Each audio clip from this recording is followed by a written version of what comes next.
Welcome to Inside Aesthetics, the world's leading podcast for injectors and aesthetic businesses. I'm Dr. Jake Sloane, an aesthetic doctor with over 16 years experience in facial aesthetics. And I'm David Segal, an entrepreneur and business mentor with over 20 years of experience in our industry. Our podcasts are aimed at industry professionals, and any information or advice given is general in nature. You should consult with a healthcare provider before undergoing any treatment. You can also subscribe to us on Patreon for on-demand content for injectable and business education. Good morning, brother. Good morning. Good morning. How are you? I'm very well. I'm on coffee number 2. I'm fired up. Oh, really? I'm on number 2 as well. Hopefully don't need the toilet in the middle of this podcast then. These coffees do have, and they do move quite quickly through the human body. They do. Especially on an empty stomach. What an image for those people in their car driving to work. Sorry, everyone. Just grossed you out. Yeah. What's your week been like? Busy. What day is it? It's Wednesday. Yes. It's always Wednesday. It's always Wednesday. Nearly always Wednesday. Nearly always. No, things are good. Busy. Just a bit of family stuff going on at the moment. Lots of consulting work. Going up to do a in-clinic training session here in Sydney with my good friend and former business partner, Cassandra Smith. So we're going to help a clinic. Oh, cool. So we're doing a training day on business and I guess helping them realign their goals for 2024 and talk about what's new. And yeah, so that'll be interesting. That's kind of, I wouldn't say it's a first for me because I used to do it within my own clinics, but doing it for someone else. So yeah, interesting. Well, that reminds me, we have formally launched what we're calling IA Business, and you are the poster boy of that. So we've sort of spoken about it on many of our previous podcasts that you do mentoring. You've just sort of spoken about a little bit about it. But what is it? Why would people sign up with you to do one-on-one sort of mentoring or coaching? Well, I mean, just for a way of bit of background, I've been doing it for about 12 months, but it's just been crumbling along with its own momentum. I haven't been actively pushing it because, to be perfectly honest, I hadn't done consulting before. I'd spent the last 15 to 20 years in my own bubble running my own businesses. And so I whilst I had a lot of knowledge and experience on doing things for myself and talking to friends and colleagues, I hadn't actually done it for anyone else. So I just wanted to see whether I was any good at it first before I started actively pushing it. And so last 12 months have been good, and it's been a great learning exercise for me, not really to... I guess what I'm trying to say is working out how best I communicate with people, what people need, how can I help them? Yeah. Because every person I talk to is different. I mean, there are some commonalities around challenges that people have there are commonalities in terms of the challenges that people face, which is, understanding financials, processes, exit strategies, business planning, operational challenges. But everyone's got different challenges within those categories. And so every phone call is different. Every consult's different. It's sort of, I guess it's like a patient view. Every face is different. Every business has got its own nuances and personalities. And so it's good for my ADHD brain because it's like it's no two conversations are the same. And I could be talking to someone about educating them on how to understand basic financial documents. And then the next conversation will be around an HR challenge. They've got some processes they need to correct, or someone's selling a business, or they're buying a business, or they want to buy a laser and how they're going to finance it. So it's really varied. It's like a box of chocolates. You never know what you get. There we go. So how does it work? So we now have a page on our website called IA Business, funny enough. Yeah. And all the information on, you sort of touched on all of it, but what you might hope to get out of it is there. But, you kind of do Zoom calls with people for an initial chat. Yeah, occasionally I'll meet people are sort of in Sydney and they want to catch up. I'm happy to have a face-to-face, or if I'm traveling, or if they want me to come and see them, I guess I could. But Zoom's pretty efficient these days. So that's how I do most of the consultation. So when you go to the IA Business page, there's a link there that you can follow that will send you my engagement letter, which just goes through, how I work and fees and charges and so on. And then it's all automated. So you can, once you've sent me that letter, you can go and make your own booking. So I've got a system called Calendly, which just allows you to book in your own appointment at a time that suits you. It adjusts for time zone challenges. So I have a lot of clients that are overseas. So it's not just Australia. So I've got people in Europe, United States, Asia, all over the place. So I get a really good view of what's going on around the world as well. So it's good for me to learn nuances between different regions and challenges that people are facing, for sure. And so, you mentioned some common threads. I think something, and this comes up in our WhatsApp groups a lot. There are a lot of people with questions, but they're never quite sure whether to pull the trigger to book a mentorship sort of chat with you. So what kind of things crop up and what should be the point where someone might engage with you? Oh, Gosh. I mean, most of the time people call me is when there's like a big decision to be made in their business, or they've been listening to the podcast, or as we've been speaking about in recent times, business is starting to get a little more tricky. That it's not so straightforward anymore. Not that it was ever easy, but I guess we lived in a pretty lucky space for a long time because we had lots of patience and the margins are being great. Mm-hmm. So I think as things have started to become a little more challenging, people are going, oh, hold on, I think I might need a little bit of help here. I think that the take-home message is that you shouldn't leave these things too late. It's always easier to get on top of these things proactively when an issue is only at 5% rather than at 95%. Yeah. So I've had people that I've been working with that have just decided they want to sell. They've had enough. Like they've reached some tipping point mentally. They've dealt with some staff challenge that's just destroyed their mind, and they're just checking out, and they've all of a sudden decided, I want out. And that's okay. But when you've got those time pressures and you're mentally checked out of the business, that's not the ideal time to probably be looking to exit. It needs to be a more long, it's more of a planned process, because you don't want to rush these decisions, and you also need to set the business up to make it saleable. Yeah. And you're going to get the maximum return for the time you've put into that business. When you have to do things quickly, there's always a price to pay for that. So like if you're trying to sell a house quickly, if you haven't done a properly marketing plan, you haven't got it decorated nicely, it's a wrong time of the market, like all those kinds of things, you're not going to get the price that you want. It's the same thing for a business. You need to prepare a business for sale. I'm such an injector. As you were telling me that sort of analogy of preventing rather than, I guess planning rather than coming to you with a major problem. Yeah. It's the same as injectables. Yeah. You want to be doing it slowly, steadily, not coming in a heap, needing 20 mils of filler. Yeah. And so like some clients that I work with, it's like an ongoing weekly or fortnightly or monthly schedule that we're on. And then some people just call me, they've got a particular problem that they want advice on. And I just sort of hear from them when they need, I guess, a sounding board, or they want some advice on something, or there's a project that they need help with. And then once that's over, I hear from them, next time something comes up. So I'm happy to work on any basis, really. As long as you're keen and committed, and you actually want to follow through with the things that you say you're going to do, then I'm happy to work with you. Yeah. And actually in our last podcast with Rihanna Bell from Scotland, she quite kindly sort of fed back and said that, some of her sessions with yourself, our podcast, our Patreon content, she takes notes. She sits there with podcasts and actually takes notes and bullet points, and then she actions it.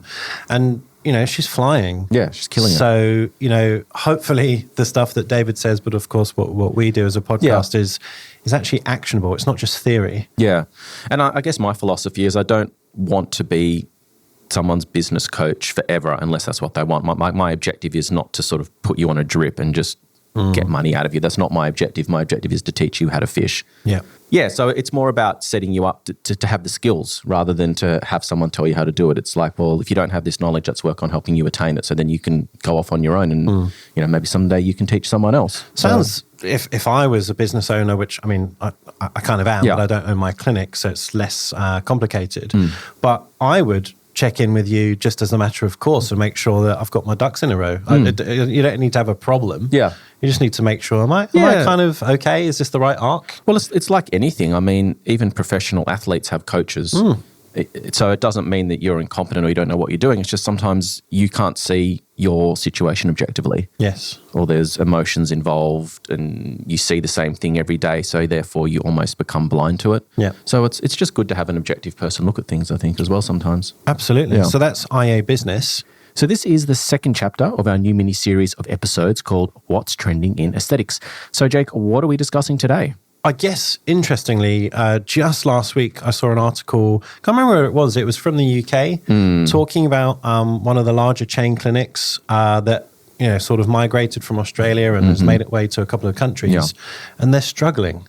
So I just, that's come up, I believe, in some of your mentoring, because you speak to injectors all around the world. So can you sort of flesh out that story and just tell us a bit more about it? So it was about Laser Clinics Australia, and obviously everyone that's listening to this or has got any familiarity with the podcast and my background, I was involved in that business model for a long time, and I exited 2 years ago. There's certain things that I can't say and I won't say, but anyone that wants to find out more about what happened during that period, there's plenty of news articles that you can go and look up on Google and just look up Laser Clinics Australia franchisee dispute or what have you. They can go and look at those things, and everything that I can say is is there in the public forum. So I won't go into any more detail than that. But it seems like the challenges that we were facing here have now spread to other countries around the world. So the UK, according to this article, Canada might be in trouble, Singapore's in trouble. And I mean, Australia, again, there are some clinics that are doing well. I know that there are still franchisees within that model that are still quite happy, but there are many that are also really struggling. Right. And so I guess it brought up the topic that we're going to talk about today, which is, what is the future of chain clinics? So not here to pick on any particular brand or company. It's more about the concept and how that concept is going to survive into the future and what some of the challenges are. So, I mean, this conversation is really going to be just my opinion and my findings. I mean, I always encourage people to take their own counsel, listen to other people, but I guess it's just things from my perspective, from someone that was involved in one of the biggest chain clinics or the biggest chain clinic for, close to 15 years, very close to the founders of the company, and watched it transition through a number of iterations from being a small company with half a dozen people involved to growing to the world's largest chain and all the steps that happened during that process. It should be a Netflix series. This. I mean, the stories that I could tell, but I can't. Who would play Bobak? I think he should go. He can't replace Bobby. It's got to be himself. Just to, I guess, reference, if you guys have never heard of this chain, Laser Clinics Australia, we actually had on the founders on episode 45, Bobak Moyney and Alistair Champion. And it's a great story. Like, I don't want anyone listening to this who may be associated with, any of these brands. It's not a knock on those brands. It's actually, I guess, just reflecting the reality of what is happening around the world. It's the economic pressures. It's certain models of business evolve and change. And so this isn't a dig at any particular brand. If that wasn't clear, I guess. Well, we've got a lot of questions in our Patreon group around what is happening. And there are some people in our group that are still members of chain clinics. There are many that used to work for them that still have an interest in. And it is a big part of our industry here in Australia. It's dominated our space and shaped our industry to a large extent. So it's highly relevant. Well, we can't be ignored because it's dictated price, the way we think of, packages and what is a lip 1 mil worth.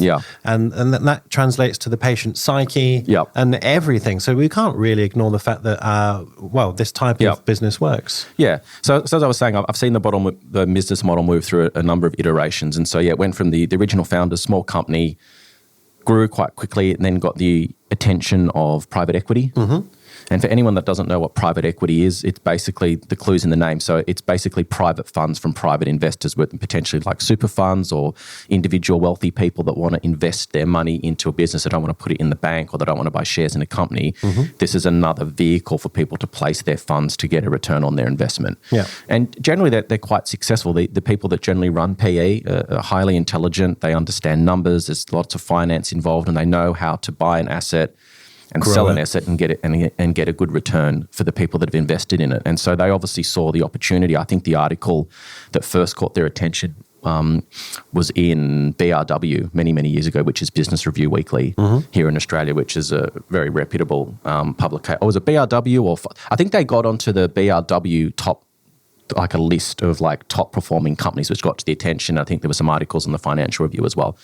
And I think that was sort of the first instance where private equity thought, there's some opportunities here for us to sort of get involved in these businesses. They're really successful. It's a virgin industry to a certain extent. There's lots of growth. Let's get involved. So I saw what happened when they got involved initially. And the first transaction that happened, and again, referencing what Bobak and Alistair spoke about when they were telling us their story, was that they bought a share of Bobak and Alistair's ownership in the company. And so the company went from being owned 50-50 between the franchisees and Bobak and Alistair to Bobak and Alistair and the private equity company owned. So Bobak and Alistair sold half of their shares. So they owned 25-25 basically, and the franchisees had the other 50. And so it was still a JV in that point. And I think that was kind of the perfect model for a long time, because private equity bring a lot of great things to the table. They understand business efficiencies. They put a lot of processes in place. They look at de-risking areas that are risky. And sometimes these things can get lost when you've got a company that's growing so quickly. Those processes and back end can quite often get forgotten about. So I think initially it was quite a good idea to get them involved, because they sorted out a lot of potential issues that could have cropped up later on. So I think the timing was quite good. And then having that combination of having, all these really super savvy business people. Not to say Boback and Alistair weren't savvy, they were, but this is a different kind of animal. Yeah.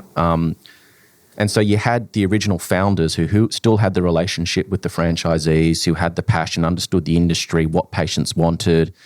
And so you had almost the best of both worlds. Secret sauce with backing. Correct. And that worked quite well because, they kept each other in check. Boback and Alistair kept the private equity firm in check and those guys brought a lot of benefits to the table as well. So there's a lot of upside for everybody. And that worked really, really well.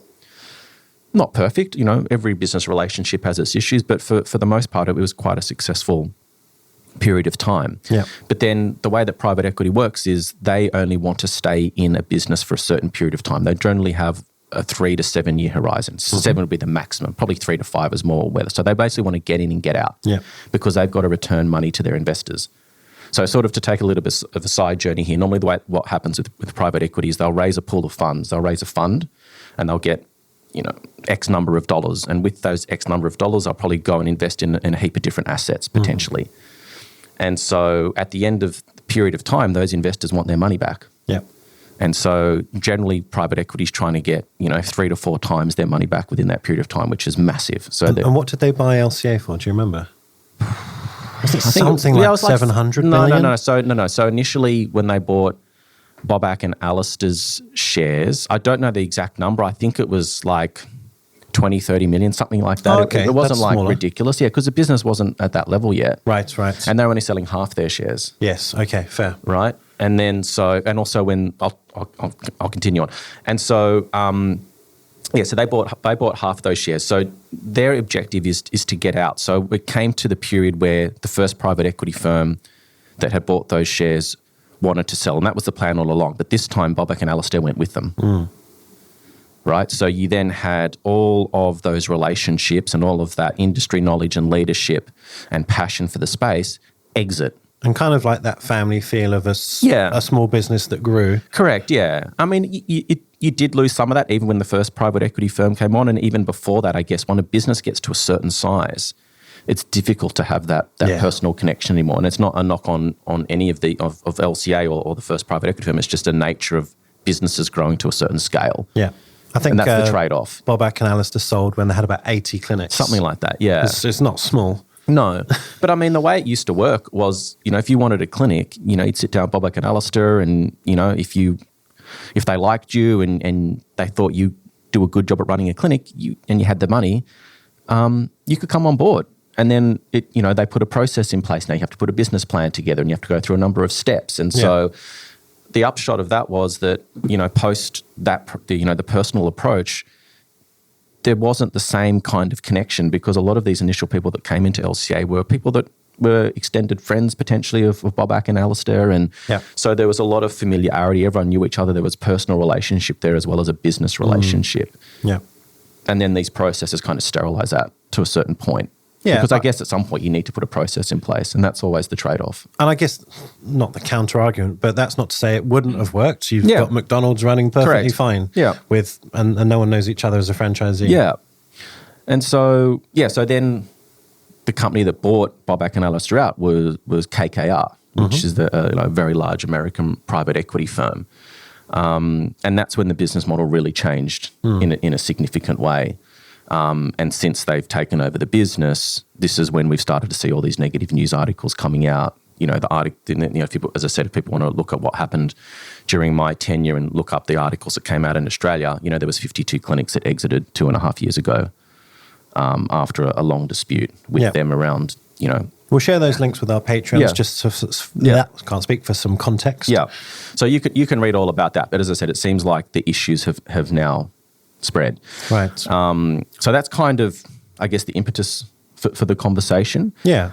So maybe let's just talk, before we come back to that, is talk about, where we are in the industry at the moment. And I guess that will sort of help tie into what the future of these chain clinics potentially look like. Yeah. So what are you hearing on the ground from, you speak to your mentees all over the world and, of course, colleagues and injectors and investors as well. So, I know that we've sort of looked at the economy over the last, say, 6 months, but where are we today? With the economy? So, I mean, inflation's still an issue. Employment potentially is an issue depending on which report you look at because unemployment, the way that politicians and report on figures, it can sometimes be a little bit disingenuous where you might say employment's at a certain level, but they're not talking about like underemployment, which is you might have a job, but is it a full-time job? Yeah. Are you working the amount of hours that you want to be working? So it's sometimes hard to know exactly what's going on when you look at these statistics. But I mean, if you just talk to the average person on the street, I'm probably not your average person in Australia. Definitely not. No. And so, but even the people that I'm talking to, things are getting tighter for people. 100%. People are watching their purse strings, tightening the purse strings a little more. They're extending their time out between appointments. People are sort of thinking twice about discretionary spending. Yes. Everyone's looking very closely at what's going on with the Reserve Bank and what they're doing with interest rates. And this is not just an Australian-centric issue. This is global, really, particularly in the Western world. I can't talk too much to Asia, but when I look at like America, Europe, Australia, the West. Europe, for sure. It's an issue, right? And so we've got all these conflicts going on. We've got, weird political things happening all over the world. Obviously, COVID effect is still sort of lingering. We're still feeling the effects of that shutdown and the way it affected small businesses and all the money that was printed during that. So it's kind of like there's a lot of issues that are sort of all being piled on top of each other, which has led to this situation where we really don't know what the future. This is kind of the first time I've looked and gone, I don't know what's going to happen. I really don't. There's so many sort of wild cards out there. You just don't know what's going to happen. And so when we look at our industry, we've got obviously all those external factors that are beyond our control, which is the economy. Like you and I, no matter what we do or say in our businesses, we can't affect really what's going on in the greater economic climate here or obviously around the world. But then you've got what's actually going on within our space. So we've almost got like a double whammy. Again, I don't want to sort of repeat what I've said millions of times before, but everyone knows competition's increased, patients are becoming more discerning. We've got some additional regulatory challenges here in Australia, which are making things hard in terms of advertising, and I think that's going to particularly make it hard for chain clinics, which I'll get to later in this chat. And it's just created this situation where people are like, well, things aren't quite as easy as they used to be. So I remember we had Bobak on, funny enough, mentioning Bobak before. We had him on during the first lockdown. We recorded a podcast and he predicted at that time, because again, no one knew what the hell was going to happen, but because of the pressures on clinics and stuff similar to what you've mentioned, although we obviously hadn't got to this stage yet, it was just back in 2020, he predicted maybe 20 to 30% of clinics of whatever model might fail. Yeah. But I think that what we've said on previous podcasts is that effect has been delayed because of the money printing and so on. Yeah. But it kind of feels like we're now at that kind of crossroads where it's all come to a sort of a point where now it's like judgment day in a way, and you can't really hide anymore. There's no sort of buffer. No. And particularly now here in Australia with, some of the challenges that we're going to be facing. So, every market goes through this. It goes through a point of conception and then growth and then consolidation. And so I think we've reached that consolidation point now where we've had this exponential growth, and now it's going to be like we're going to find out who's real and who's going to be able to hang in there. I think you're going to sort of expand on this, but you've mentioned it on previous podcasts, but the kind of issue with the chain clinic model is it relies on high turnover of patients, obviously low prices to be attractive. And if there's any insult to that model, it quickly unravels. It can, yeah. Well, let's take a step back. I mean, let's flesh that out a little bit. So when the chain clinics came into the industry, laser hair removal, cosmetic injectables were not mainstay treatments. They weren't popular. They were happening, but they were happening, well, especially injectables happening in secret, because I know I was involved in a clinic at that time, and we're in a tucked away cottage in the middle of Double Bay, and people used to come in secretly, lots of cash payments, and it was all very hush-hush. It definitely wasn't something that was widely accepted or commoditized. And even laser hair removal, as Bobak mentions or references in his discussions, was ridiculously expensive. And so they came into the market where they could see, particularly, I think, it was Bobak's vision initially, wow, these treatments are great. Let's take them to the masses. And so his concept, and then Alistair's concept, was let's make these treatments affordable for people. Let's remove the mystery. We'll advertise our prices. We'll market aggressively. We'll work on higher volumes of patients because that's what the whole mass market concept stands for. And we'll put them in really out there locations. We're not going to hide them away in streets and, private houses and sort of let's take them into shopping centres. Yeah. And so that concept was just like, wow, like what the hell is this? That kind of like was just, I remember even the pharma companies at the time were like, what, this guy's mental. Like how is this going to work? Are we ready for this? Yeah. Are we ready for this? And so that was their business model was let's take treatments that we know people want, but they can't afford or they don't know enough about them or it's not convenient to get treatments. And let's put it on a plate for them. Yeah, let's flip that proposition on its head and make it cheap. We'll be out there with our marketing. We'll put them in places where people walk by, so you get the walk by traffic. And that was like one of the greatest success models that the world's ever seen. Well, it's now the world's biggest brand in terms of injectables and aesthetics. Yeah. But what happens inevitably?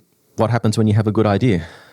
Well, everyone catches up. So they had like a period of time where people were like scrambling because also, without being disrespectful, who were they up against? Doctors and nurses. Yeah. And to be honest, at that time, and there wasn't not many nurses. of them. Yeah.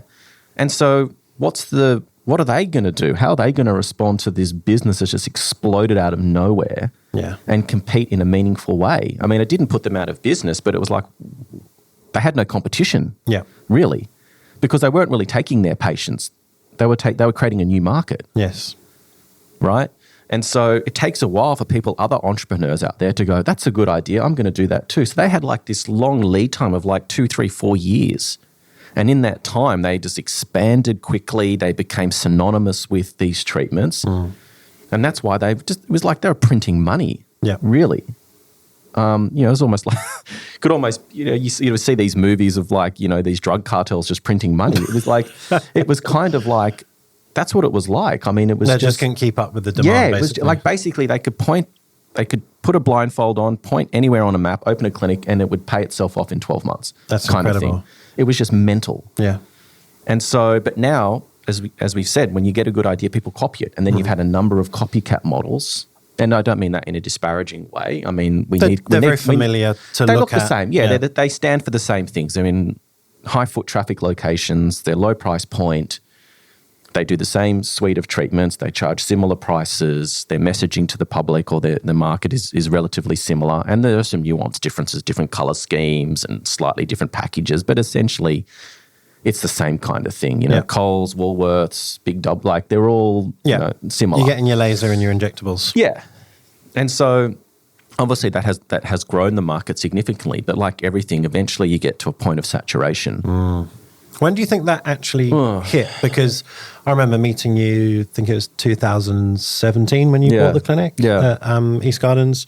Yeah. And, that was when Bobac was still around. Yeah. They were obviously still growing because they went from 80 clinics to 140. Yeah. Well, that's the latest number I've read. Yeah. So I think, at what point was too much? Well, I think actually Bobac and Alistair and the first private equity firm sold at the peak of the market. Right. So I think they got out. I mean, there was competition around back then, but they weren't really a threat to LCA. LCA had sort of stamped its authority on the industry and had the biggest footprint. And, Bobac and Alistair understood the space. They were always one step ahead of what the competition was doing. They knew where the market was going. They had their finger on the pulse. They knew everyone. They reacted to situations quickly. And I think that at the moment they sold that business was probably the peak. Yeah. Of the space. So the timing was impeccable. Yeah, 7 years ago now. Yeah. Ish. Yeah. And so what's happened now is that all of these chain clinics, I think all of them, have now been bought by large corporations, whether they be like a single owned entity, like a Wesfarmers owns Silk now, or private equity. Yeah. And so they've all been swallowed up by these large companies and they're all potentially facing the same kind of challenges now. Right. Yeah. And so, And so, anyway, I guess wheeling back to this article that came out, so LCA Australia have now budded out, like you said, into other countries, including the UK. And, I was just there, a month or two ago, and I think they have 50 clinics there. It's mushroomed in maybe 3 or 4 years. It's kind of amazing, really. Again, similar to what happened here. But I asked the question when they opened, how many is too many? Yeah. And of course, they've got their own chains. There's one called Therapy from Ireland, who are now in the UK. Yeah. There's others. There's one called Skin that's a sort of a more traditional chain. And so the competition is there as well. Even though the chain phenomenon is maybe newer there, it's the same problem. Yeah. Economy, too many competitors, prices probably too low, et cetera, et cetera. So this article said what exactly? Well, there's a number of clinics that have gone in, that are insolvent. They're basically going broke. Yeah. I mean, I read stories that, customers were knocking on the door and the lights were off and it just said, we're closed indefinitely. Yeah. And without an announcement. Correct. And I don't know what's going to happen to the money that they've paid for treatments, because the way the model worked, not for injectables, but for all of your skin and laser treatments, you could prepay for things. Yes. And so the company would take that money and then credit those patients with treatments they would have at some stage in the future. Yeah. And so if the money's gone and the business has gone into liquidation, then it stands to reason that those patients have probably lost their money. What actually does liquidation mean formally? Like what happens? Well, basically, it's illegal to trade a business insolvent, which means you cannot pay the debts. Right. And so what happens then is a liquidator gets appointed who comes in and essentially works out what assets the business has, like what money might be left in the account, what's the worth of like equipment that they can sell, and essentially they liquidate the assets, pay out. Sell it off as best as they can. Yeah. And so, depending on who's owed money, they sort of divvy up and sort of decide who gets money based on priority. And the business kind of just ceases to exist, but it goes through a formal liquidation process, and the company gets wound up. So, how does that work? So let's say I own a business and I'm going, shit, I've got not enough money coming in, too much money going out. At what point do I hold up the white flag and who do I contact? Well, trading insolvent means that you don't have enough funds to pay your debts, either personally as a director or from the account of the business. And at that point in Australia, you then lose the protection. If you are knowingly trading insolvent, then you lose your protection of corporate veil, which means that you're no longer protected by the limited liability company structure. Yes, and your personal assets assets are potentially at risk. So at any given point, you can't pay off the debts of the business. So you'd be stupid to not basically call for help and formally say I'm liquidated. Correct, yes. Okay, fair. Yeah. That makes sense. Yeah. And so that's what's happened. And so a number of these people, and I think a lot of them signed personal guarantees, it's referenced in the article. And so what's happened is that these people, even though they're protected by corporate veil, and I don't know UK company law, so... Possibly similar. Similar kind of concept, that they're now personally liable. And I think from what the article said that, LCA are now buying these clinics back off these franchisees for like £1 or something, like something really, really low. So a lot of people were caught in a really tough position. And we had similar, again, if you look at the articles that came out in Australia, that we had similar situation happening here. And so, the question is what went wrong and why and what does the future look like? So, it's kind of, as I alluded to, the private equity's goal is to sell the asset within 3 to 5 years and make a huge amount of money on when they do that, because they need to get the money back to their investors who are their primary. They're the people they care about the most, right? They're the people that gave them money, because if they don't give them the money back, then they're not going to get money from them again. Yeah. Right? So interesting. When I was in the UK, recently, there was another smaller chain clinic, probably had less than 10 clinics. Yeah. And they had, presumably liquidated. They were certainly closed. Yeah. And I actually reached out on LinkedIn to the managing director, and I was like, hey, I've just seen this. I'm an injector. I do a podcast. Would you come on and perhaps talk about stuff? And she's like, I might do, but it was just too raw for her. It just happened. So this isn't just LCA issue. This is a global issue, or certainly a nationwide issue in the UK. But what's the situation here in Oz? Do you hear through your sort of grapevine and your network that maybe this would happen here? Well, as I said, we had 52 clinics that got bought out nearly 2 years ago. Right. But did those liquidate, or they just running? Well, some of them were poorly. There was a mixed bag. There were some clinics that were doing really well. There were some that were potentially in trouble as well. Again, I can't go into too many details, but at the end of the day, there was an agreement made where these people wanted out of their businesses, and LCA agreed to buy those back and run them as company-owned stores. Right, 52 clinics. That's not insignificant. That's a lot, right? So And I don't know how those company clinics are performed. Again, I hear different things from different people, so it's hard to know exactly what the situation is. But I've heard that there are issues still going on here as well. Right. And so, what that looks like, I guess there's been so much media attention around this. I would dare say there'd probably be more at some point in the future if things continue to go down a negative pathway. So I don't know if this is speculation or you can speak more openly about, just your knowledge of how, not just LCA, but how chains run.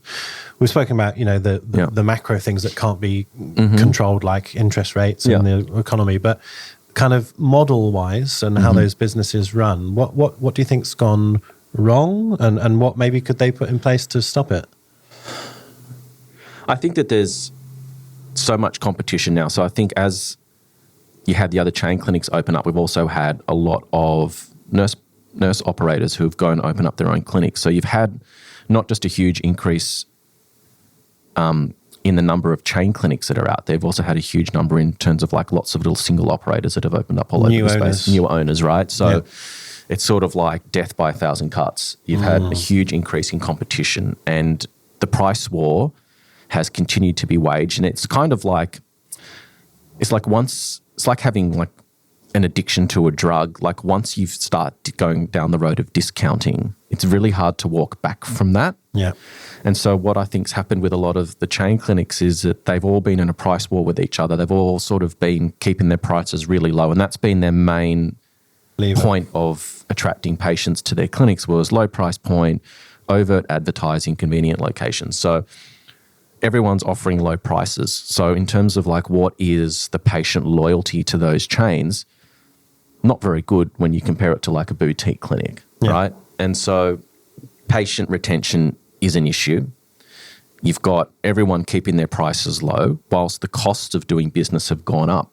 Yes. So, wages increase every year, rent goes up every year. Obviously, all the factors that we spoke about previously with inflation causing your variable costs to go up. So like how much you're buying dressing packs for, bed sheets, consumables, devices, all those kinds of things all go up. So the running costs of these chain clinics has just been increasing. Could you, if you had to speculate a number of how much percentage everything for a particular treatment has gone up? Was it 5%, 1%, 10%? I haven't looked at the financials of a chain clinic in some time, so it'd be difficult for me to give you a number. Well, I guess what I'm getting at is the margins are probably low. Oh, the margins have been low, and they haven't been able to really. I think one of them tried to put their prices up, but the challenge for that is how do you put your prices up without increasing the value that the patient's receiving for paying extra money? So, for example, you just bought 2 coffees before you came here, $4.50, right? Okay. So, if you go to a coffee store that's charging $4 for a coffee today, and then tomorrow you go there and it's $4.50. Yeah, it's the same thing. And there's a coffee shop next door that's still doing it for $4, and there's no difference between the 2 coffees. Why would you continue to pay $4.50? You'd go to the place that does it for $4, correct, right? Yeah. But you might stay at the place that does it for $4.50 if this guy or girl knows your order, it's there when you turn up, you've got a good relationship with them, their coffee tastes better than the coffee next door. You'll make a decision to say, I'm happy to still pay that $4.50 because I'm getting a better value for my money. Yeah. But how do you expect patients in this example to pay more for their treatments when you're not giving the patients extra value for their money? For sometimes a 15-minute treatment. And so you can't just put your prices up. Putting your prices up is hard, but if you're going to do it, you need to give patients or customers a reason to pay more for the same service. At least perceived value. Correct. Yeah. And so they have been kind of stuck with putting their prices up because that's what their model is built upon. It's built on low price. Yeah. And if you're the first mover, those less sort of loyal patients go, I'll go to the other one then. Move around. And so then you combine that with increased running costs because of all those other factors that we've spoken about. So you've got margin squeeze, and then you've got the issue of all the competitors coming on. And so you've got people that potentially could even match like a chain clinic price, potentially, and offer a better service because they don't have the same running costs. Yeah. So when the model needs high volumes of patients, it's got expensive running costs, they are kind of stuck with where they put their pricing. And where do you go? I guess it's also worth saying, and you'll know more about this than me, there are many injectors who maybe worked at chains previously or didn't, but they kind of looked at those chains and went, right, I'm going to set up independently, but basically offer a chain type experience with similar pricing, similar products, similar packages. Yeah. And, but I just work on my own. And so those clinics who chose that route are even more at risk because their buying power and ability to, I guess, suffer difficult times is even less. Yeah. And I've seen a few of those people. They've sort of been indoctrinated into that way of thinking because that's where they came up. They didn't do injectables before they came into the industry. So they've learned everything they know from working in that environment. They've just sort of replicated it. And I think they're kind of potentially facing the same kind of challenges as well. Yeah. So it's a difficult position. So when you look at all those factors and then you think, okay, well, also other wild cards to think about is what percentage of people in these clinics are highly skilled anymore? Like, I'm not here to say that everyone that works in a chain clinic is not good. There are still good operators, but when you compare it to what it used to be to what it is now, like you used to work at a chain clinic, right?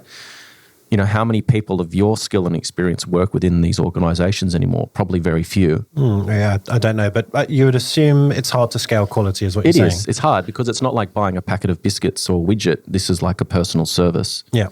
And so the relationship is with these injectors. And so one of the other challenges that they faced is that a lot of these injectors left, and even if they did the right thing and didn't market or try and poach these patients would inevitably find them because there's a relationship there, right? So every time an injector leaves the model, there's a percentage, there's a period of pain that comes with that because a lot of, even if it's like 20% of the patients follow, that's huge. That's tons, right? Yeah. Especially when you're working on such small margins. Yeah. So you've got that. You had a huge amount of people that have left for whatever reason, whether they want to go do something on their own, whether they've become frustrated with doing such a narrow band of treatments and there's no career progression for them, whether all the negative publicity with the brands has impacted their keenness or willingness to be associated with those brands because of their own personal branding. They don't want to be associated with that. Yeah. And so there's been a huge skill drain out of the spaces. And then also what's happened concurrently is that patients have become more discerning. Yeah. People have more educated on these treatments now. They know what a good experience should look like. They know what value for money is. And so all of these factors have now made it really, really hard for them to exist. So, the question then becomes, well, what does the future look like?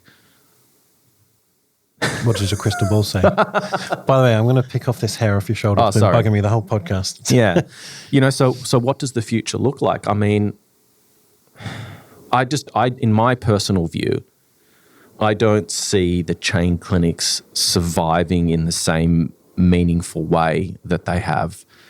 So am I saying that I think they're all going to disappear? No. But I don't think they're going to be the powerhouse that drives the industry like they once did, because I don't think they're going to have the ability to have the same footprint.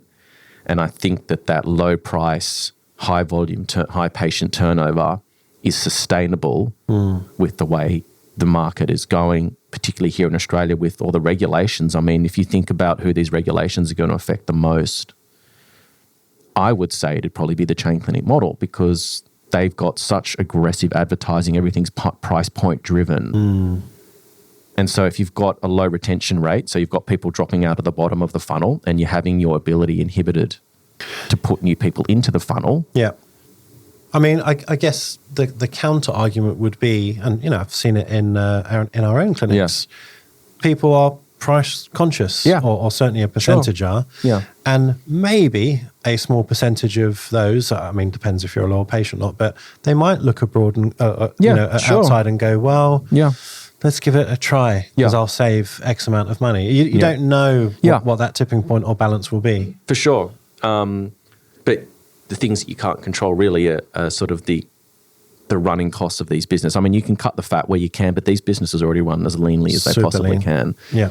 And how much of a patient drop-off is enough to sort of kill the business? So what I mean is, yes, you might have patients that used to come to Dr. Jake that now go to a chain clinic because things become economically tight and they don't want to go without these treatments. That's a valid point. And who knows what the impact of that's going to be and what that actually does to numbers. But then you also have to say, well, what number of people stop getting treatments altogether and how much of a drop in patient numbers is enough to make the proposition of the business being viable not a thing. Like, do you know what I'm saying? Yeah, 100%. Because you're working on such low margins and you rely on such high volumes. and the patients are dropping out of the funnel at the bottom and you're having trouble bringing the new ones in. Well, here's a question, and you can just make up rough numbers. Let's say you're one of your old clinics, you had 10 injectable patients a day, let's just argue. Yeah. And you're making so much profit a day and you can pay your staff and all your bills. But then that drops off by, I don't know, 20%, and now only 8 patients book in. Yeah. How long on average could you sustain, because you can't speak for other clinics, but how long could you sustain that as a business before you said, hey, headquarters, I've got a real problem here? Yeah. So you've probably gone from like 10 patients to 8 patients. Yeah. I mean, 10 to 8 patients, I guess it depends, like what's the average spend of those Well, let's patients? just assume it's the same. Yeah. Yeah. I mean, what's that? Like it's like a 20% drop. It's kind of tons, really, isn't it? Sorry? That's a lot of money. Not a lot. Not long, to be honest with you. Right. You need those volumes. And then so do they look at dropping their prices even further? I don't, and they can't do that. There's a point where you can't drop them any further because then you're losing money. I was watching this Instagram reel that someone shared in our Patreon WhatsApp groups with this doctor over in, I think he was in the US, who was sort of had a whiteboard exercise out there. And look, you know, if you buy Botox for, you know, X number of dollars, you sell it for $12 and, you know, there's nothing left at the end when you break down all the expenses and paying someone to inject it. So basically don't underprice yourself. Yeah. And that was a good point, especially when you're running a business and you're a business owner paying someone else. If you're a single person operator and you're the person doing the treatments, then that might not be correct. But when you're definitely running it in a business context where you've got staff and you're not the person doing it and other expenses, that's a problem. So, you know, if you had a 20% drop off, I would be panicking about that, to be honest with you. And, you know, from the people that you speak to around the world, how many are in that position where they're like, you know what, I don't know how long I can sustain this for? Quite a lot. Quite a really? few. Yeah, quite a few. Okay. And so that's the challenge that they face. And so I don't know what the future looks like. I mean, I just think that the dominance that they've had over the industry is coming to an end. And I think that we're actually already starting to see a shift in the way that private equity get involved in this space now. I mean, I've seen instances here in Australia, and I just got contacted by one of our patrons the other day about private equity. They're now buying boutique clinics, but they're doing like a JV with them. So they're not like... What's a JV? So like a joint venture. Okay. So they're not actually buying the entire business and and trying to roll it into a one model, one-to-one brand. They're sort of buying little boutiques or trying to buy little boutique clinics and keep the owners involved, and then they sell all together. Kind of similar to what the first private equity firm did with laser clinics, where they sort of sold it together, kept everything the same. Because I think they've realised that they need those owners, those proprietors, to still be involved in the business to be successful. Yeah. And it's really important that they don't rock the boat too much, because we've seen what's happened now. We've got case studies of what happens when you sort of take over and get rid of the people that were involved. It can become an issue. I think you need that balance. When you said patients are becoming more discerning, can you give some sort of examples? What do you think that they didn't know and now that they know? What do they demand? I think they just want more value for their money. I think they want to, first of all, have a treatment with someone that's experienced. Yeah. And a lot of these chain clinics will recruit people straight out of university or straight out of nursing schools who don't have a huge amount of experience in injectables. This might be their first foray into the space. Yeah. And I think that's become pretty public knowledge, really. I think a lot of people know that. I was going to say, and we have sort of spoken that before, why, if you owned, one of these chains or just a good boutique clinic, why wouldn't you change that mindset and go, you know what, let's go after some experienced nurses or go and market at, I don't know, where nurses have their conferences or something, do something different. I don't know. Well, it's kind of the horse has bolted now, I think. I think that anyone who's experienced will probably have some reservations about going back to that model, because when you've got a high volume situation, it's hard to have an expansive range of treatments. So you lose your efficiency to a certain extent, which doesn't really fit within the model.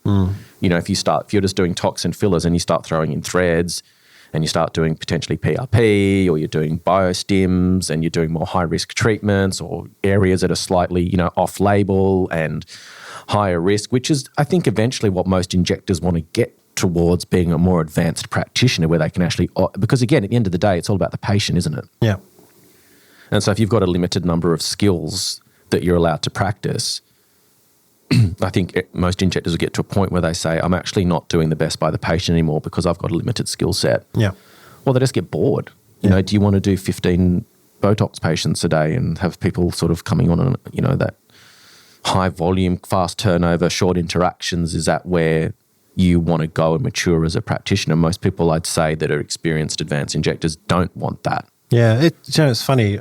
A lot of the feedback, not a lot, but many of the patients that I treat, they like. I mean, I'm a quick worker in terms of I'm efficient. I'm not ramming it in, but I'm just, I'm just quick. I'm efficient. Yeah. And many of them love that because their previous experience has been they've been kind of had 1 mil of filler and it took an hour. Yeah. And it just frustrated them. They couldn't understand why it took so long. So I'm not saying, speed up everyone. I'm just saying, I guess, find out what your patients actually value.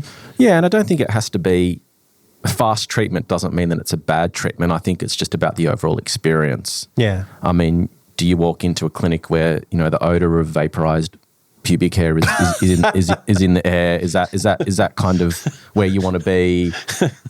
How good's your consultation? How good is this person at building rapport with you? How comfortable was the treatment? What do your results look like? Is there a treatment pathway plan in place? Are they able to offer things other than just the very most, basic treatment? So I don't think it's just about, they're not sort of mutually exclusive. Yeah. I don't think fast treatment necessarily means unhappy patient experience, but I think that it's a factor. Of course, sure. they're coming to me for experience, and we've got the rapport, and that's why it can be quick because I have the rapport and I've done all that. Correct, you've done all the legwork. Them. Yeah, so to answer your question, I think yes, that would be the goal, but I think unfortunately the horse has bolted because there's been such a reputational damage done to these spaces, and I think as practitioners advance, they want to have more freedom. They don't want to be confined within sort of this strict sort of borders around what they can and can't do. Because once you start doing that, you kind of lose the efficiency, which then kind of compromises the whole model. That's why these chain clinics haven't really ventured out and done more expansive kind of treatment regime because it's difficult. And then you've got the challenge of like managing so many people with so many varying levels of skill, like who can do treatments, who can't, who's monitoring this, who's sort of making sure the quality control. So the whole idea is when you've got that high volume, large footprint, you want to decrease your risk.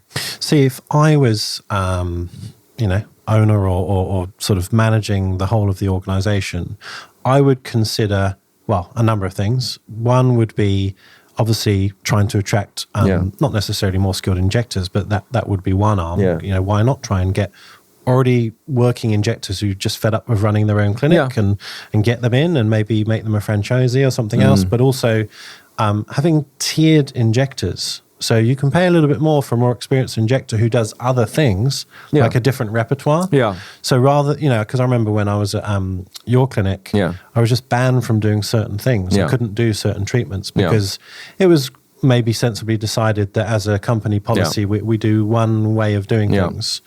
But that doesn't serve the patient. And nor does it attract skilled injectors. And this is where the disconnect comes between large companies that don't understand the space and don't understand the nuance or don't want to understand the nuance or don't have time. The other issue that they have as well as time. They want to be in and out within a few years, and setting up this kind of situation where you've got different tiers injectors, you've got different pricing structures for different people, maybe even a mentoring system where advanced injectors or the top injectors within an organisation potentially become mentors for juniors, and then you've got almost like a those people. Self-managing kind of process where you've also got the rewarding outcome of experienced injectors getting to train and educate junior people who help them with complication management or bad patient outcomes. There's shadowing involved, so that could be. And I suggested this many years ago, but it didn't get listened to.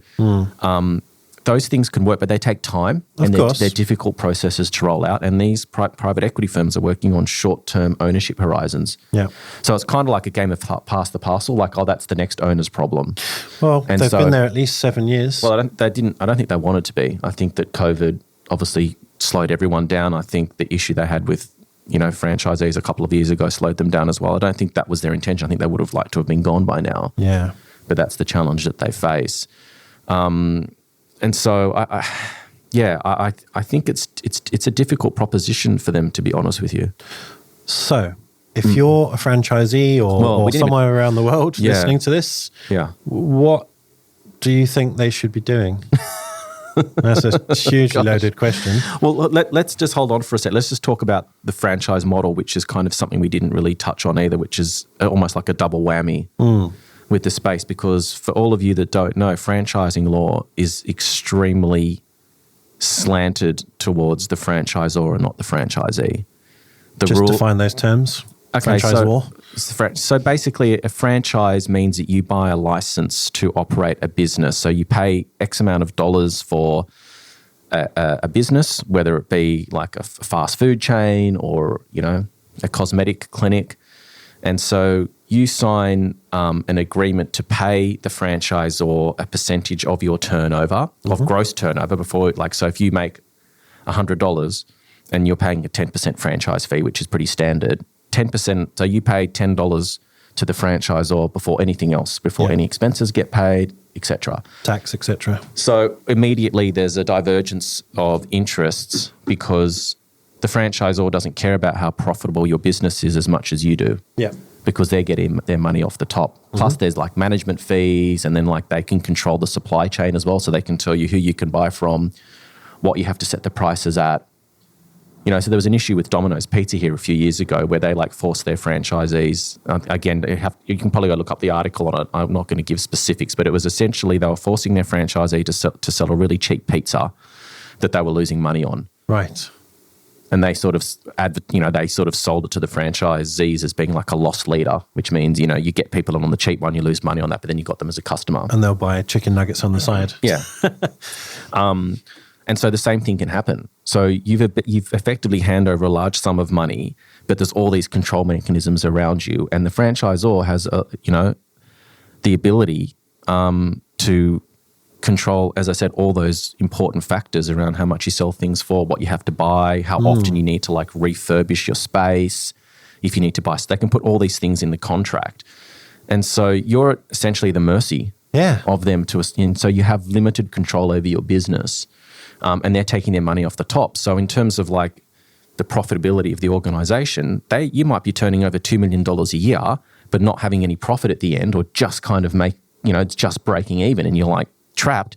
And the franchisor's happy days, we're making $200,000 just off the top. Yeah. We don't care about as long as it's still open. Yeah. And then they'll generally make margins or rebates on all of the items that get sold in that business. So for example, let's just use the Domino's Pizza example.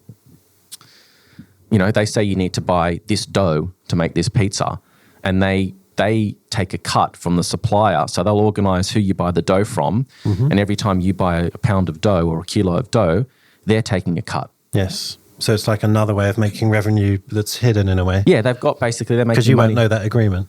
You don't know it, no. Yeah. And I think the law might have changed around that, around disclosure, but even if they disclose it, you can't control them from not doing it. Correct, yeah. So you can't even, as a business owner, go and try and source a cheaper deal because you are bound by the franchise agreement that traps you. So franchising can work really well when it's done well, and you've got a fair franchisor and everyone wants to make money.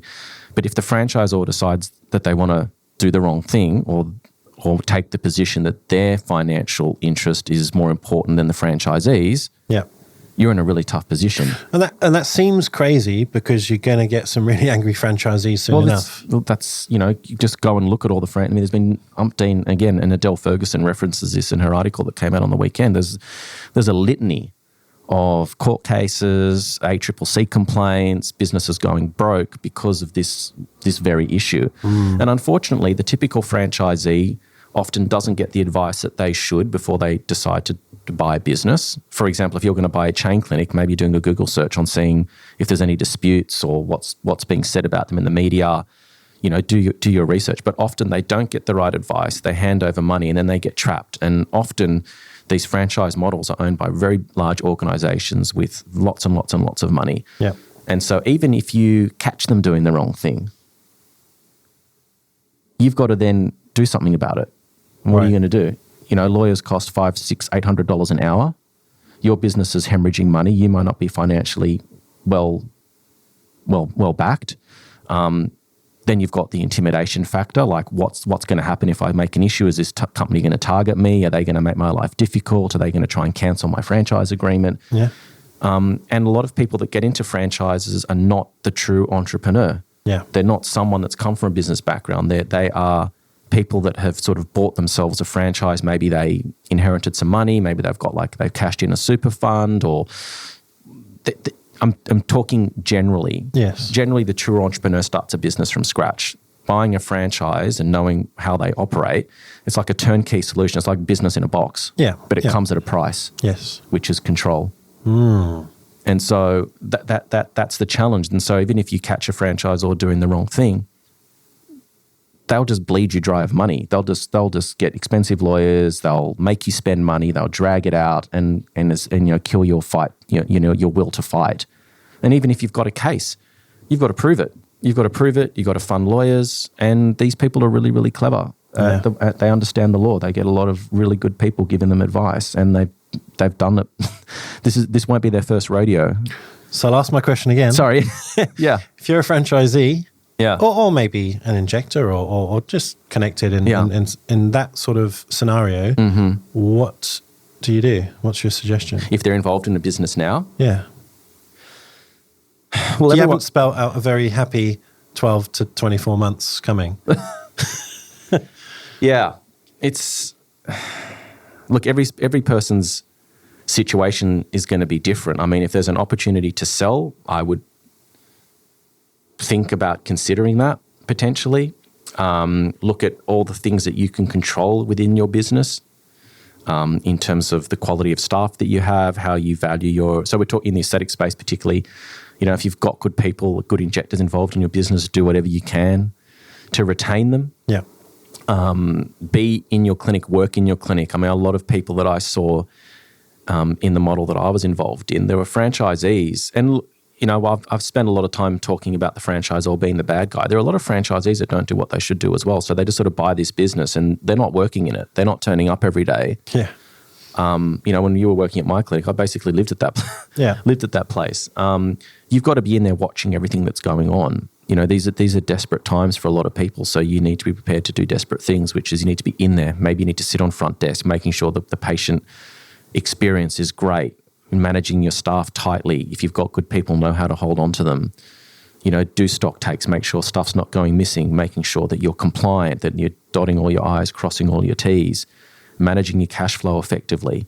There are certain levers that you have control of. And I think a lot of people have sort of bought these businesses and expect they're going to be a passive asset, and that's certainly not the case. That's such a good point, yeah. So, if you point the finger at someone, there's a few fingers pointing back at you. So it's not just about bad franchisors or private equity's bad.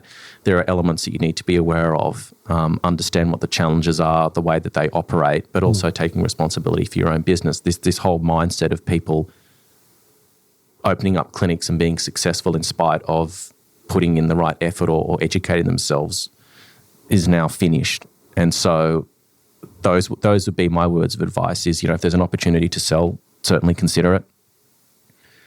Get really involved in your business. There's a lot of people in this space who don't understand the space. They've bought these businesses and they don't really understand what's going on. Oh, I've seen that. Trust me. And so I think do whatever you can to take control of what you can take control of. And so those factors that I just laid out, be there, be desperate to make the business successful, reach out to people that are running successful clinics and ask for their advice. I mean, I've always been surprised by the willingness of successful people to share their knowledge with me. I mean, I've learned what I've learned through mistakes and from asking questions of other people that are much smarter and more educated and have more experience than I do.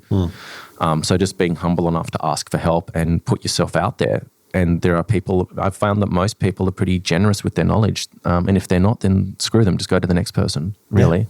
Yeah. Well, that's been a really happy, positive podcast.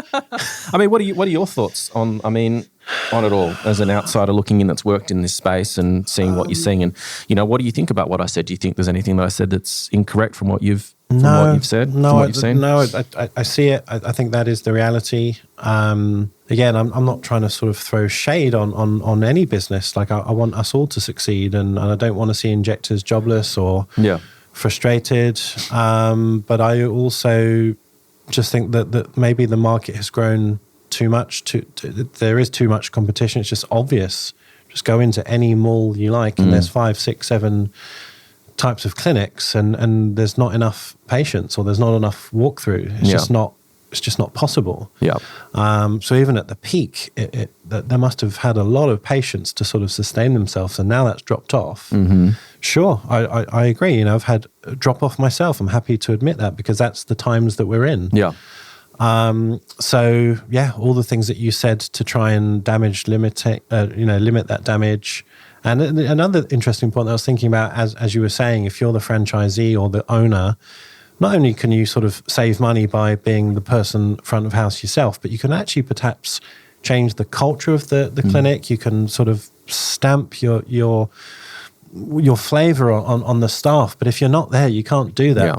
And that's a big problem. If you've got staff who are demotivated or turning up late, or they're just a bit lackadaisical, that needs to be stamped on, because that will filter through like a cancer. I think you used that analogy before. Yeah, it is. And if you're not offering people something they can't get anywhere else, or you're just doing the same as what people are getting elsewhere, then you're going to struggle to you're going to struggle to have retention within your space. And I think that's, whenever I was looking at my metrics, you know, the 3 things that I would look at was retention was always number one. How many patients am I holding on to? Average spend. And average spend wasn't just for, I need you to make me money. I would just say, I know what patients on average should spend. And obviously it's dropped a little bit now because of where we're placed financially on a global scale.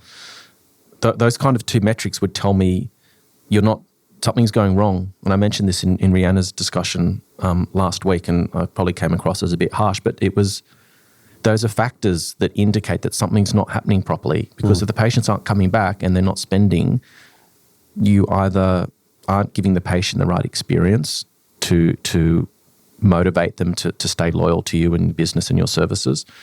And if their spending isn't where it needs to be, like you're not looking, everyone has a bad day or what have you. And it's not about trying to extract maximum dollars out of every patient. But if you're doing and saying the right things, there are certain treatments that people need.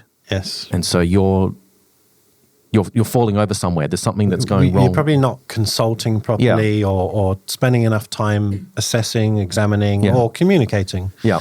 So, it just comes up so often. I think we should do a podcast on the consultation process. Yeah, I think so, yeah. Because it comes up so often with, new injectors. Yep. And me and Penny Timberlake, who was on our podcast recently, we did a day at Allergan recently. We spent a lot of time just talking about consulting, not injecting. Yeah. And that was really, that resonated really well. Yeah. We got a lot of good feedback about that. Yeah. So we should do a podcast on sure. Yeah, absolutely. What does a good consult look like? Because I think people are screaming out to be told, well, what does that actually mean? Yeah. Yeah. It's one thing saying it, but what do you do? Yeah, exactly. And everyone's got a different way to do it. Yeah. But I think there are some underlying principles that we can probably highlight. Just something else to sort of talk on before we kind of wrap up was just the compliance risks. So, again, not to have a crack at chain clinics, but they're large organizations with thousands and thousands of patients on the database. If I was a regulator and I was trying to make an example out of somebody, or where would I start looking first, especially here in Australia when enforcing new regulations, I'd go for the biggest targets that are going to, if I was going to find someone or come after someone, it would be one of the big people probably. That's sort of how these things happen. They choose a big example and everyone else goes, holy shit, you make better fall into public line. Execution with the biggest target. Yeah. And so I would be, if I was a business owner in this space, everyone, but particularly when you're an obvious target, make sure that your compliance is under control. Make sure there aren't sort of patient photos floating around on people's personal phones, iPads. That you are regularly auditing patient notes to make sure they're compliant. So, we've had Jahan Kalanta on from Executive Law Group, who we've actually got an offer with as well for our listeners. Having a medico-legal expert look over your consent forms, all of your disclosures on your website, just making sure you're legally as compliant as you possibly can be, getting them to potentially look at your clinical notes and helping you devise a system for what you need to include in your clinical notes to make sure that you are as protected as possible and all the correct information's in there, so that if you have a situation where a regulator comes in, you know that you've got all your I's dotted and T's crossed. Because when you've got multiple people in a clinic, you don't know, you're just assuming that everyone's doing the right things and their notes are compliant, and those people are risk factors. So as a business owner, you should be probably auditing a handful of patient notes from people that work, even auditing your own notes, really, to have a look to make sure that your consent forms are all signed, that the clinical notes are on point, because those are going to be things, and as I said, photographs as well. You just want to sort of tie up any loose ends or areas of exposure for you. Which also reminds me about the Heidi Health company. We mentioned them in the last podcast with Rihanna. Yes, with Rihanna, yeah. Yeah, so if you guys are potentially, sorry, a little segue into promotion. IA offers. Yeah, if you're looking for something to help you with your notes to make you more efficient and potentially have more time with your patients and less time doing your notes, scrambling between patients, you go to HeidiHealth.com and you can do a 7-day free trial to try out their software. And at the end of that, if you want to go ahead, you use the code IA10 and you get 1 month free off your annual subscription. But that would be something I'd be looking at, whether it's Heidi Health or some other type of system that will allow you to use AI to help you with your clinical notes to make sure that you're not missing things, because it's really easy to forget. Especially, I know a lot of injectors get to the end of the day and they try and remember everything. I and it's think like that's impossible. crazy. It's impossible. Don't do that, please, if you're listening. Yeah. So, yeah. Last point was, just look at compliance, because we are living in a compliance strict world at the moment, as it should always have been, but now so more than ever, to sort of just make sure you don't have any skeletons in your closet that could potentially bite you on the bum. I guess just to signpost all of our IA offers at the bottom of the podcast description, just scroll down and click the link. And it'll take you to our website. And what we've tried to do is make it a bit easier. So we've got global offers, Australian offers, and we'll start doing some UK and American offers in the future. Yeah. And maybe just if people are listening to this who think there's a company that we should partner with that we haven't, because we only know people in Australia. We don't know who the legal people are in America that we should talk to, or if there's an insurance company that we could talk to, or a supplier of a product. You guys know who you use. If you think they're a good company and you'd like us to negotiate an IA offer so that everyone that listening to this can get a little something for free or a little value add, reach out to us and recommend or do an introduction, because we'd love to have them on board. Yes. And if you want to do that, or even if you're listening as a company thinking, I'd like to do that, just go to the link at the bottom of the podcast and there's a link saying join us on IA. Now you can actually, I guess, apply as a guest on a podcast if you've got a cool idea, or you can sort of be a brand and sort of show us your interest in maybe doing one of these offers, or maybe a podcast yourself. Absolutely. So easy to find. Yeah. So I don't know if I've got much more to say than that. I think I've kind of... Yeah, it was nice and cheery. But look, I will say, I don't think this is limited to chains, even though I know the focus was on the chains because of that news article from the UK. I do think there are many boutique clinics in a similar situation. So, just because you're not working for a chain doesn't mean you're protected. Yeah, absolutely. So take our advice on board and do your due diligence. Take all that advice about compliance, particularly because even though it sounds so obvious, that's actually your basics, that you shouldn't need to be reminded to do these things. But of course, we run busy clinics and things do sort of go through the cracks. Absolutely. It's not all bad news. I mean, there's always periods of up and down in the economy and in different industries. And those people that survive the next period of time will be really well placed once we come back out of this period of challenging times. Yeah. And there's always a silver lining. I mean, if everyone's finding it tough, then you're not alone. As I said, if someone like Jake is finding it quieter, then everyone's going to be finding it quieter. So now's the time to consolidate, reach out to a business coach, whether it be me or somebody else, someone in your life that understands business. Don't bury your head in the sand, which is what a lot of people tend to do. They sort of see things that they don't like or they don't want to deal with it, and they try to ignore it and just hope that it's going to go away. It won't go away. Yeah. Reach out for help. There's no shame in asking for help, because that's the only way you're going to learn, is by getting expert advice from people that have walked that walk and have been through those challenging times and come out the other end. Good advice. And last reminder, David's IA business link is, of course, also below if you are interested. Thanks, buddy. My pleasure. Nice start to my Wednesday. We're doing another one after this. Yes. Stay tuned. So I'll see you in about 5 minutes. All right, buddy. Take care, guys. Bye. Bye. For our latest news, follow us on Instagram at Inside Aesthetics Podcast. If you want to get in touch with myself or David, follow us on Instagram as well at Dr. Jake Sloane and David_Inside Aesthetics. Join our Patreon for invaluable business and injectable education. Get access to our global community of like-minded professionals, live and interactive Zoom sessions, hints and tip videos, webinars, and more. Head over to www.insideaesthetics.com/Patreon for more information.